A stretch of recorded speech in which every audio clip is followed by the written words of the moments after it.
In 1963, in the mountains of northern Italy, a wall of water nearly 200 meters high swept down a valley and killed almost 2,000 people in less than 5 minutes. The strangest part isn't how many died. It's that the dam that caused it is still standing. It never broke. It's there right now, intact, perfect, one of the tallest dams ever built. The engineering worked exactly as designed. The dam didn't fail. The people who built it did. And at least one person saw the whole thing coming and was put on trial for trying to warn everyone. This is the story of Vajont. In the 1950s, Italy was rebuilding after the war, hungry for electricity and full of confidence. A company called SAID planned something extraordinary. In a narrow alpine gorge, they would build the tallest dam in the world. When it was finished in 1959, the Vajont Dam stood over 260 meters tall, a thin, elegant curve of concrete wedged between two mountains. It was a marvel, a monument to what human engineering could do. There was just one problem. The mountain on one side of the reservoir was called Monte Toc, and the people who lived in the valley had another name for it. They called it the Walking Mountain. The locals called it that for a reason. For generations, they had watched that mountainside slowly, quietly, move. Landslides were part of life there. The ground was not stable, and everyone who lived there knew it. And so did the engineers. Because before the dam was even finished, a geologist named Carlo Semenza, along with his son Eduardo, studied the valley and found something alarming. There was evidence of an enormous ancient landslide.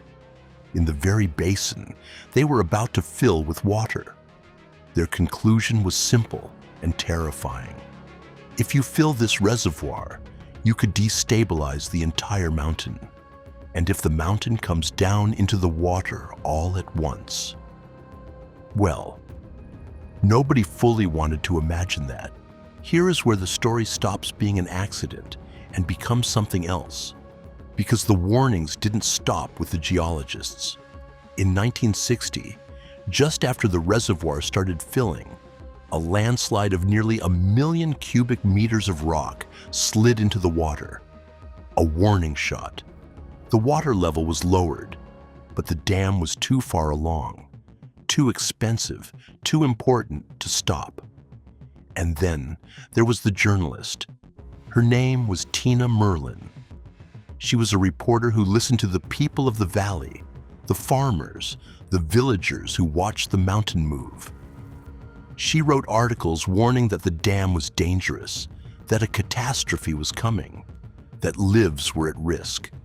For this, she was taken to court. She was accused of, and I want you to hear this clearly, spreading false news and disturbing public order. She was put on trial for warning people that they might die. She was acquitted, but the warning was buried. The company continued. The government, which had now taken the dam over, continued.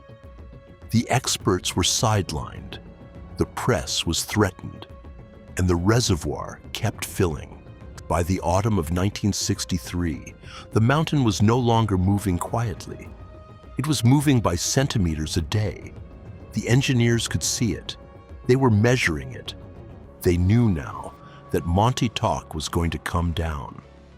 The lead engineer himself later admitted it had become hopeless to stop, that the forces involved were, in his words, beyond human control. So they made a decision. They couldn't stop the landslide, so they tried to manage it, to lower the reservoir slowly, carefully, hoping the mountain would slide gently into a lower water level and limit the wave. They were too late, and they had badly misjudged how fast and how violently the mountain would fall. On the night of October 9th, 1963, the people in the villages below the dam went to bed. They had been told, essentially, not to worry. One message that night reportedly said there might be a little water over the dam, but nothing to be alarmed about. At 10:39 p.m., 260 million cubic meters of mountain broke free and fell into the reservoir.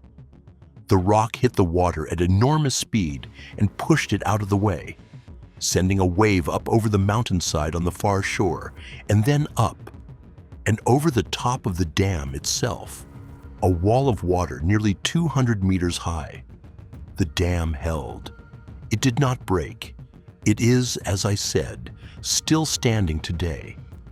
But the water that went over it dropped down into the valley below, where the town of Longarone and several smaller villages were sleeping. In less than 5 minutes, they were gone. Almost 2,000 people died that night. In Longarone, the largest town, a vast share of the population was lost. Entire families, entire streets, a third of the town, in minutes. And this is why Vajont matters. This is why we still talk about it. Because it was not a natural disaster. The landslide was natural. The deaths were not. Every step toward that night was a choice. The choice to build there. The choice to ignore the geologists. The choice to put a journalist on trial for telling the truth. The choice to keep filling the reservoir while the mountain crept downward, day after day. The dam is still standing because the concrete did its job. The tragedy is that the concrete was never the thing that needed to hold. The people did, and they didn't. Tina Merlin, the journalist they put on trial, spent the rest of her life making sure the valley was not forgotten. Today, there is a memorial, and the lesson it teaches is the one this whole channel is about. The darkest moments in history are almost never the ones nobody saw coming. They're the ones people saw coming and decided not to stop. The Vajont Dam still stands in the mountains of northern Italy, empty, silent, a monument not to what engineering can build, but to what happens when we stop listening to the people who tell us the truth. Next time on The Untold Record of Italy, next episode tease. If you want these stories told properly, subscribe. I'll see you there.